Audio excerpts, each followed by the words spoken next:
नमस्कार मित्रांनो, आपण पाहतो आहोत स्टार प्रवाहावरील नवीन मालिका बाई तुझा आशीर्वाद याचा रिव्ह्यू। तर आज आहे 1 मे, महाराष्ट्र दिनाच्या खूप खूप शुभेच्छा। आतापर्यंत तुम्हाला बाई तुझा आशीर्वाद याची स्टोरी लाईन समजलीच असेल। आपल्या मालिकेतला हिरो म्हणजे राजा, त्याच्या आत्याचा यांच्या घराला श्राप असतो की तुमच्या घरात कोणतीच बाई टिकणार नाही, कारण राजाच्या आत्याला त्यांचं घर हडपायचं असतं।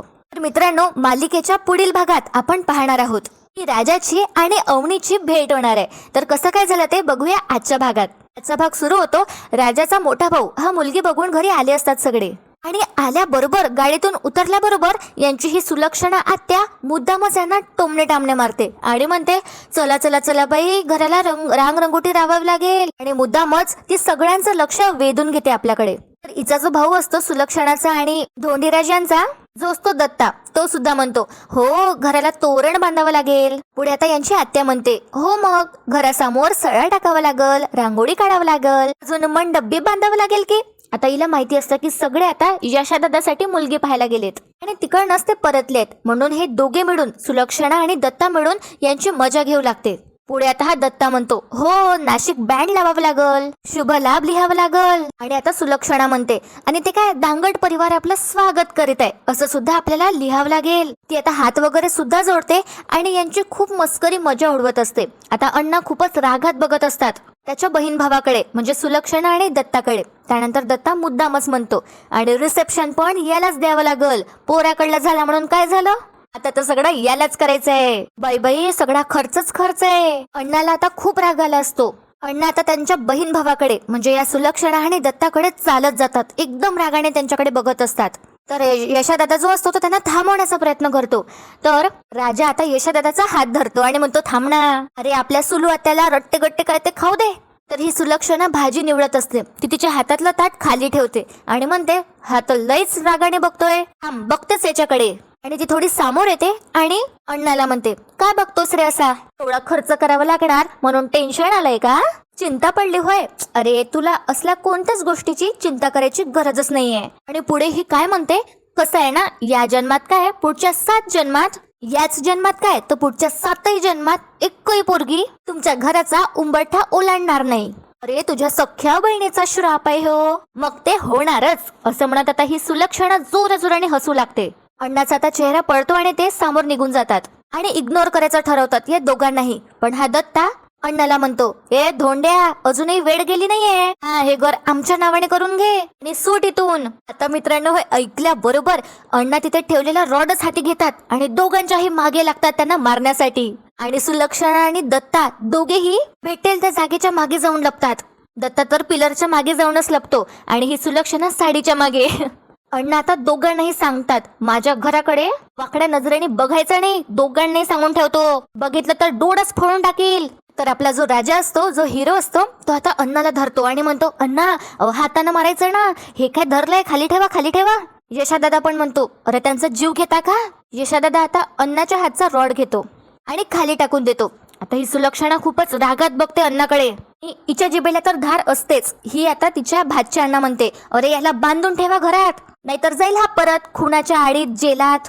आता राजा म्हणतो सुलक्षणा आत्याला, ए सुलक्षणा आत्या, आज जा गपचूप, आणि आज जा गपचूप कडी लावून घे, नाहीतर सोडू का अण्णाला, असं तो घाबरवतो सुद्धा या सुलक्षणाला। अण्णाची आता सगळी मुलं त्यांना आतमध्ये घेऊन जातात। आता ही सुलक्षणा बाहेर येते आणि म्हणते, असल्या माणसाच्या उंबऱ्याला पाय लागतच नसतो पोरीचा। तर मित्रांनो, इथे आता सीन शिफ्ट होतो। अवनी जरा टेन्शन मध्येच असते, पण तिच्या घरचे आता डिस्कस करत असतात। अवनीचा भाऊ तिच्या बाबाला म्हणतो, तो विवान म्हणाला ना, मला टेन्शन झालं होतं। तर आता तिचे अवनीचे बाबा म्हणतात, हो पण आता काळजी मिटली, विवानला अवनी आवडली। तर सगळेजण आतमध्ये येतात। तर आता अवनी डायरेक्ट सांगते, पण बाबा मला नाही आवडलाय तो, मला नाही करायचं त्याच्याशी लग्न। तर अवनीचे बाबा आता मुद्दामच नॉर्मलाइज करतात गोष्ट आणि म्हणतात, सहजच आहे की, पहिल्या भेटीत कसं आवडणार ना, म्हणजे जशा भेटीगाठी वाढत जातील तेव्हा एकमेकांना छान हळूहळू तुम्ही आवडायला लागाल। तर आपल्या पोरीची मनस्थिती अवनीचे बाबा समजूनच घेत नाही आणि अवनीचे बाबा आता त्यांचंच उदाहरण देतात आणि अवनीला सांगू लागतात, तूच आमचंच बघ ना, माझ्या आणि आईचं जेव्हा लग्न झालं, आमचं जेव्हा बघण्याचा कार्यक्रम झाला, तेव्हा मी हिला डायरेक्ट लग्नातच बघितलं आणि एवढी वर्ष आम्ही संसार केला आणि आवडतो आम्ही एकमेकांना। त्यानंतर अवनीचे बाबा तिच्या आईला विचारतात, काय ग आवडतो ना मी तुला। अवनीची आई आता लाजते आणि म्हणते अहो काय. तर अवनीचे बाबा म्हणतात अवनीला अगं असंच असतं ग, तोही तुला आवडायला लागेल, काळजी करू नको. तर अवनीचे बाबा आणि बाकी सगळे आता हॉलमध्ये येतात. अवनीचे बाबा आता सोफ्यावर बसतात आणि सखी बिचारी सॉरी मित्रांनो, अवनी बिचारी जीव तोडून सांगत असते नाही बाबा मला तो विवाण कधीच नाही आवडणार. अरे माझं नाव सुद्धा नीट घेत नाही तो, कधी अवनी कधी श्रावणी कधी मावणी काही बोलतो तो. आता अवनीचे बाबा कॅज्युअलीच घेतात आणि हसू लागतात आणि अवनीचा भाऊ तिला चिडू लागतो आणि म्हणतो ओ अच्छा अशी गंमत केली का त्याने. आणि आता तो सुद्धा हसू लागतो. अवनी आता म्हणते अरे दादा गंमत नाही, तो आहे ना एक नंबरचा स्वार्थी माणूस आहे. तो सतत स्वतःबद्दल बोलत असतो, मी हे केलं मी ते केलं, मला असं मला तसं, मला नाही आवडला तो. आता अवनीची गोष्ट कोणी सिरियसली घेत नाही. अवनीचे बाबा आता हसतच म्हणतात, अवनीला समजावून सांगतात अगं एवढ्या मेहनतीने त्याने एवढं अचीव्ह केलंय तर तो स्वतःच्या अचीवमेंट बद्दल बोलणारच. आणि लोकांना असतं जरा कौतुक फॉरेनला राहण्याचं, आणि त्यामध्ये तो फॉरेनला असून एवढा नम्र आहे एवढा सक्सेसफुल आहे असणारच. अवनीची आई सुद्धा आता अवनीला समजून सांगते आणि म्हणते हो ना, आणि तुझ्या बाबांसाठी तो येताना बुके घेऊन आला होता. आता अवनी तिच्या बाबांना म्हणते पण बाबा मी गोल्ड मेडल मिळवलंय ते का फक्त लग्नासाठी का, माझी सुरुवात आहे आता, माझी काही स्वप्न असतील ना. अवनीचे बाबा तिला म्हणतात स्वप्न जरूर पाहावी पण अशी डोळे झाक करून चालत नाही ना, वास्तविकतेची जाणीव असायला हवी.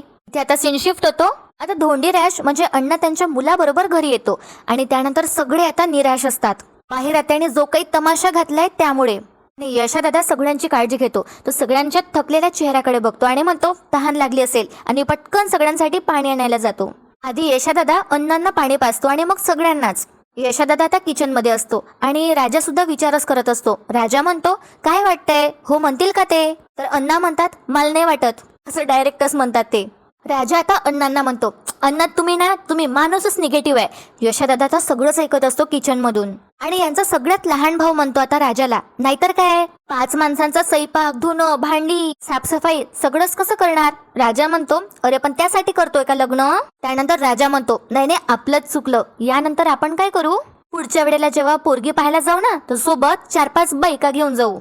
आपण त्यांना सांगू की आपल्या घरी आई नाही आहे पण ही माझी आजी आहे, ही माझी सख्खी चुलत बहीण आहे, माझी आत्ते बहीण आहे. अशा 4-5 बायका त्यांना दाखवल्यात ना की त्यांचा विश्वास बसेल आपल्यावर, आणि एकदा का विश्वास बसला की लोक पोरगी देतील आपल्याला. तर यांचा जो एक भाऊ असतो जो मेकॅनिक असतो तो म्हणतो काय रे याच्या डोक्यात ना काही चालू असतं पिक्चर, येडा झाला का तू राजा. त्यावर आता राजा म्हणतो तुम्ही ना सगळी माणसं भलतीच निगेटिव्ह आहेत. सगळ्यात लहान भाऊ यांना म्हणतो बरोबर बोलतोय राजा दादा, तो त्याचं काहीच चुकलं नाही. तर इथे आता सीन शिफ्ट होतो. अवनीची आई आता अवनीला समजावून सांगते आणि म्हणते अगं अवनी खूप श्रीमंत मुलगा आहे तो. अवनीचे बाबा सुद्धा म्हणतात तिला हो, शिवाय दिसायला चांगला आहे, पर्सनॅलिटी चांगली आहे, तिकडे परदेशात त्याचा बंगला आहे, अशी स्थळं परत परत येत नाही. अगं जर हे असं स्थळ आपण नाकारलं तर लोक आपल्याला वेड्या ठरवतील. अवनीचा भाऊ सुद्धा म्हणतो आता नाहीतर काय, कॅनडामध्ये इतका मोठा बंगला घेतलाय त्याने आणि आता भारतात पण फार्म हाऊस घ्यायचा विचार करत आहे तो, आणखी काय पाहिजे. तर अवनीच्या घरच्यांचे विचार जरा टिपिकलच असतात. तर आता अवनी म्हणते अरे दादा तो घराला प्रॉपर्टी म्हणतो, प्रॉपर्टी, फक्त आणि फक्त स्वतःचाच विचार.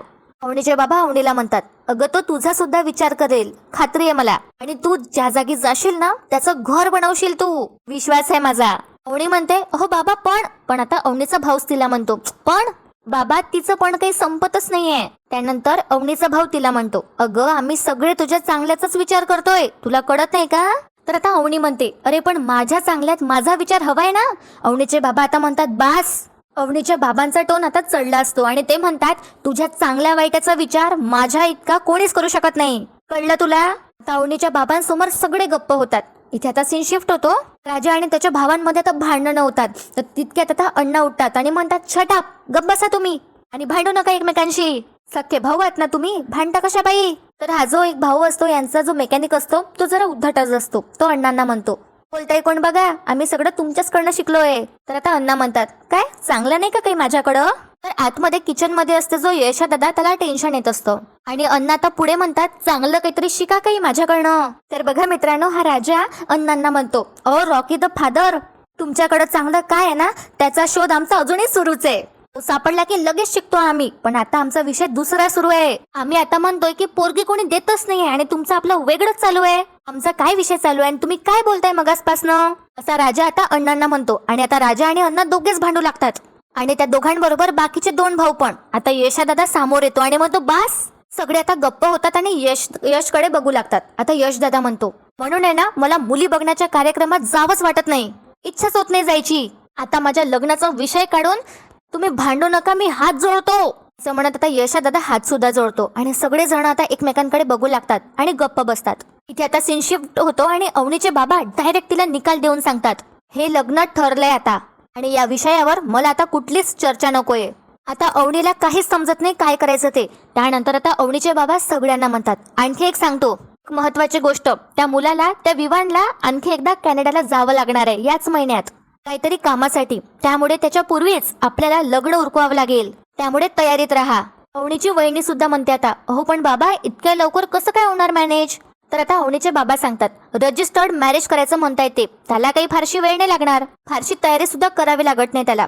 आता हे सगळं अवनी सामोरच घडत असतं. अवनीला याचा खूप त्रास होतो. अवनीचे बाबा डायरेक्ट म्हणतात, त्यामुळे तयार राहा, कुठल्याही क्षणी लग्न सामोर येईल असं म्हणत आता अवनीचे बाबा त्यांच्या खोलीत जात असतात. सखी म्हणते, बाबा. अवनीचे बाबा परत येतात आता अवनी जवळ आणि म्हणतात, ए बाळा, पत्रिका ज्योतिष बघणारा माझा एक मित्र आहे, म्हणजे माझा काही विश्वास नाही या सगळ्या गोष्टींवर, पण त्याने मला सांगितलं की मुलीचं लग्न केलं तर ते या वर्षात, नाहीतर पुढची 3 वर्ष लग्नाचा योगच नाहीये. त्यानंतर अवनीचे बाबा तिच्या खांद्यावर हात ठेवून म्हणतात, आणि तुझ्या बाबतीमध्ये जरी माझा विश्वास नसला तरी मला कुठलीही रिस्क घ्यायची नाहीये, तेव्हा हे लग्न होणारच. आता अवनीच्या डोळ्यात पाणी येतं हे ऐकून. अवनीचे बाबा सगळ्यांना सांगून जातात, तयारीला लागा. अवनीची आई आता अवनीला समजवायला जाते आणि म्हणते, हे बघ बाळा, पण अवनीचे बाबा तिच्या आईला थांबवते. तिच्या आईला थांबवतच ते म्हणतात, फार समजवायला जाऊ नका, तिला एकटीला सोडा, तिला कळेल काय ते. तर आता अवनीची आई सुद्धा अवनीच्या बाबाच्या मागे मागे जाते. अवनीचा दादा पूर्ण चेक करतो की वर गेलेत की नाही म्हणून अवनीचे बाबा. आणि त्यानंतर हळूच आवाजात ते अवनीचा जो भाऊ असतो तो तिला म्हणतो, हे बघ, फार काही विचार करू नकोस, सगळं ठीक होईल अवनी. अवनीला खूप अस्वस्थ होतं. आता अवनी तिच्या वहिनीला म्हणते, काय करू ग, मला काहीच समजत नाहीये, कसं समजावू मी बाबाला. तर आता तिची वहिनी म्हणते, अगं अवनी तू शांत हो, अगं विवानने तुला पसंत करणं आणि तुला गोल्ड मेडल मिळणं हे दोन्ही गोष्ट एकाच दिवशी झाली आहे, म्हणून तुला धक्का बसलाय. आणि तसंही बाबा या एका वर्षात तुझं कोणा ना कोणाशी लग्न लावूनच देणार होते, मग तू नको काळजी करूस. अवनीचा भाऊ आता अवनीच्या वहिनीला हाक मारतो आणि म्हणतो, चार्जर कुठे आहे. आणि अवनीची वहिनी सुद्धा तिथून निघून जाते. अवनी आता एकटीच असते आणि ती खूप रडत असते. विवान सोबत लग्न करायची तिची तीड मात्र इच्छा नसते. तिला समजलं असतं की विवान कसा मुलगा आहे. तर मित्रांनो, इथे आता सीन शिफ्ट होतो. यशोदादा टेन्शन मध्ये असतो, म्हणून राजा मुद्दामच खुर्ची टाकून त्याच्या बाजूला बसतो आणि पाण्याला म्हणतो, पाण्या, दादाचं शर्ट किती चिकणं दिसतोय ना. तर आता हा पाणा म्हणतो, अरे शर्ट काय, आपला यशादादाच चिकणं आहे. तर आता राजा म्हणतो, मी म्हणलं होतं ना, हा फॉरेनचाच मला इकडचा नाहीच आहे हा. आता मुद्दाम यशादादाचा मूड ठीक करण्याचा प्रयत्न चालू असतो. राजा आता मुद्दामच म्हणतो, मला काय वाटतं, तिची पोरगी होती ना, आज पाहून आलो आपण, तिने दादाला सूटच करत नाही. आता पाण्या सुद्धा म्हणतो, हो ना, त्या पोरीच्या घरचे सुद्धा नाही आवडले. राजा म्हणतो, मेन म्हणजे काय ना, त्या पोरीला वडेच करता येत नव्हते, तिथूनच कळलं मला, इथे दादाला सूटच होत नाही. त्यानंतर राजा यशा दादाला म्हणतो, दादा, पण तुझ्यासाठी दुसरी कोणती मुलगी बघूया. तर यांचा सगळ्यात लहान भाऊ म्हणतो यशा दादाला, आपला दादा एकदम स्टार आहे, स्टार हिरो आहे. आणि आता अण्णा सुद्धा काही कमी नाही. ते आता सुद्धा स्वतः क्रेडिट घेतात आणि म्हणतात, मग पोरगा कोणाचा आहे. सगळे आता अण्णाकडे बघू लागतात. पाण्या काय करतो, आता आतमध्ये जाऊन आरशा घेऊन येतो आणि अण्णांना म्हणतो, अण्णा, आता जे तुम्ही बोललेत ना ते आरशात बघून बोलून दाखवा. आता राजा सुद्धा खूप हसतो. अण्णा तसंच करतात, आरशात पण म्हणतात, मग पोरग कोणाचं आहे. आणि स्वतःलाच बघत आरशात ते म्हणतात, हा तर हिरो दिसतोय, कोण आहे हा, अरे हा तर मीच आहे की, काय हँडसम दिसतोय मी, असं म्हणत आता अण्णा आरसाच घेऊन जातात. आता यशोदादा फायनली स्माइल करतो आणि म्हणतो, अवघडच आहे. आता राजा म्हणतो, ऐक दादा, पण यशोदादा म्हणतो, अरे दूध ठेवलंय गॅसवर, ऋतू जाईल. यशोदादाला सगळीच काळजी, पण आता राजा म्हणतो, अरे ऐक दादा, पण पोरगी बघायला गेलो तर पोरगीच बघायची, अरे तू कुठं तिला वडे शिकवत बसलाय. आणि बघा आता यशोदादा सगळ्यांना म्हणतो, काही चुकलं का माझं. आणि आता सगळे जण हार मानतात, ते तिथून उठूनच जातात. पण राजा मात्र तिथेच असतो. राजा म्हणतो, तुझं नाही काही चुकलं, पण मी सांगतो, रे आपल्याकडे वडे करणं हे मुलीचं जन्मसिद्ध काम आहे, असं असतं बघ. इतक्यात राजाला कोणाचा तरी फोन येतो आणि राजा म्हणतो, सत्य आहे बघ, फोन वाजला माझा. आणि आता हा नानाचा कॉल असतो. आता राजा लगेच उठतो आणि म्हणतो नानाचा कॉल आहे, लगेच जावं लागेल. तर आता यशोदादा राजाला म्हणतो तसं जाऊ नको, पटकन स्वयंपाक करतो, उपाशी जाऊ नको. तर राजा म्हणतो नाही रे, वडे खाल्लेत ना तिथं, आता परत कुठं स्वयंपाक करतो तू. आणि हा नाना तापलाय, आता गेलो नाही ना तर पुढच्या वेळेला गाडीच नाही देणार तो, निघतो हा मी. त्यानंतर जाता जाता राजा आता एक ऍडवाइस देऊन जातो आणि तो यशोदादाला म्हणतो यशोदादा होप खूप चोप असते रे, सोडायचं नाही हा. देवी आईचा आशीर्वाद आहे आपल्या बरोबर, तिने तुझ्यासाठी जी मुलगी निवडली आहे ती तुलाच मिळणार आहे. त्यानंतर राजा असा टर्न घेतो आणि म्हणतो आणि माझ्यासाठी जी निवडली आहे ना ती मलाच मिळणार आहे. मित्रांनो आता रात्र झाली असते आणि यशोदादा बाजारातून घरी जात असतो त्याच्या सायकलने. तर आता यशोदादाची जी आत्तेबहीण असते यांची नमिता ती मध्ये चढवते. म्हणते यशा चल रे आपण एकत्र बाजार करून येऊ, मला टमाटे घ्यायचे. तर यशोदादा म्हणतो जा घरी जा, सगळे उपाशी असतील, मला घरी जायचंय. उपाशी असतील, सगळ्यांना भूक लागली असेल, चिडचिड करतील. तर आता नमिता यशोदादाला म्हणते अरे ते बघतील त्यांचं काय, ते येतील की स्वतः स्वयंपाक करून, इतके मोठे घोडे झालेत, तू किती दिवस त्यांना पोसत राहणार आहेस. आता यशोदादाला थोडा राग येतो, तो आता रागातच नमिताकडे बघतो आणि म्हणतो मरेपर्यंत भरवणार. तर आता ही नमिता स्माइल करत म्हणते यशोदादाला भरीव बाबा, पण निदान माझ्यासाठी पण उराव काहीतरी. त्यानंतर ही नमिता इकडे तिकडे बघते आणि यशोदादाच्या हातावर हात ठेवून म्हणते ऐक की तू तुझ्या आईची दिलेली साडी मी अजून सुद्धा जपून ठेवली आहे, नेसून टाकू का. तर आता यशोदादा घाबरतोच, त्याच्या आत्यामुळे तो हिला अवॉइडच करतो आणि म्हणतो मला जाऊ दे घरी, माझी वाट सोड. तर ही नमिता परत अडवते आणि ती अडवत यशोदादाला म्हणते नाही जाऊ देणार, एवढी सुंदर पोरगी तुला स्वतःहून बोलवतीये, तुला काय घाई लागली, थांब इथंच. तसं पण माझ्या पुरावर आत्याचा पोरीचा अधिकार असतो.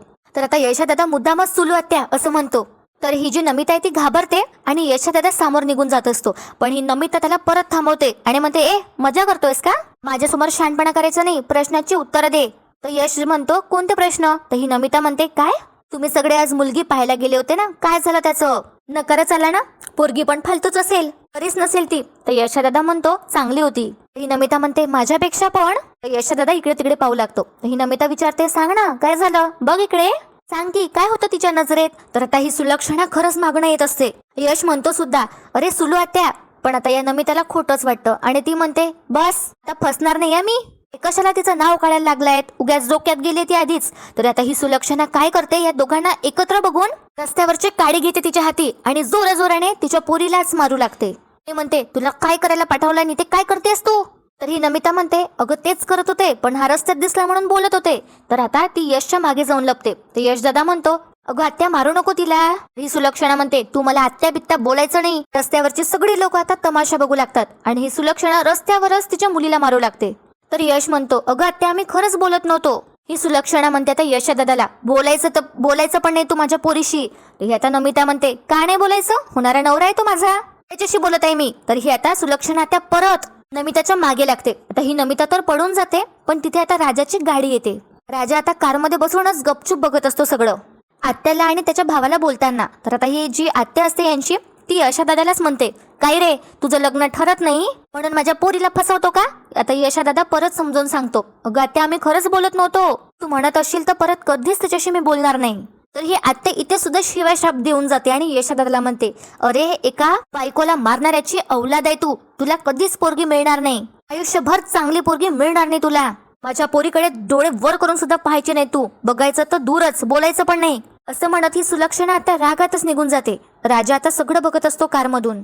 यशोदादाला खूप वाईट वाटतं, त्याची सायकल सुद्धा खाली पडली असते. आता राजा येतो आणि सायकल उचलायला मदत करतो. यशोदादाच्या डोळ्यात पाणी आलं असतं, त्याला खूप वाईट वाटत असतं, पण तो राजासमोर दाखवत नाही आणि म्हणतो राजा तू. पण आता यशोदादा असं दाखवतच नाही राजाला की काय झालंय म्हणून, ते काहीच सांगत नाही, पण राजाने सगळं बघितलं असतं. सायकल खाली पडल्यामुळे आता ती अंडी जी असतात पिशवीतली ते फुटली असतात. यशोदादा म्हणतो अंडी फुटली रे. तर राजा म्हणतो हरकत नाही चालायचं. यशोदादा म्हणतो अरे तू जेवायचं असशील ना, चल घरी ये, स्वयंपाक करतो मी. सायकलची चेन सुद्धा पडली असते. राजाला सुद्धा खूप वाईट वाटत असतं यशोदादाची अशी अवस्था बघून. तर यशोदादा तरी म्हणतो जाऊ दे, चेन पडली वाटतं, मी निघतो पुढे चालत, तू ये मागणं, स्वयंपाक करतो मी, तू जेवायला ये हा.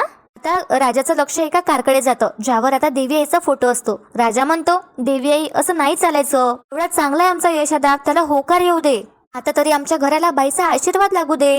आणि मित्रांनो आजचा भाग इथे संपतो, पण उद्याच्या भागात आपण पाहणार आहोत की विवांच्या कारची राजाच्या गाडीसोबत टक्कर होते आणि दोघांमध्ये जोरदार भांडण होतं. राजा आता विवानला मारायला जातो. तर आता गाडीतून अवनी बाहेर येते आणि म्हणते थांबा, राजा आता अवनीकडे बघतच राहतो. तर मित्रांनो, बघूया उद्याच्या भागात काय होणार आहे. आजचा भाग तुम्हाला कसा वाटला कमेंट करून नक्की कळवा. रिस्पॉन्स चांगला मिळाला तर आपण ही मालिका नक्कीच कंटिन्यू ठेवूया. तर या व्हिडिओला तुम्ही शेअर करा, लाईक करा आणि कमेंट करून नक्की कळवा तुम्हाला कसा वाटला तर आजचा भाग. व्हिडिओ शेवटपर्यंत पाहण्यासाठी खूप खूप धन्यवाद.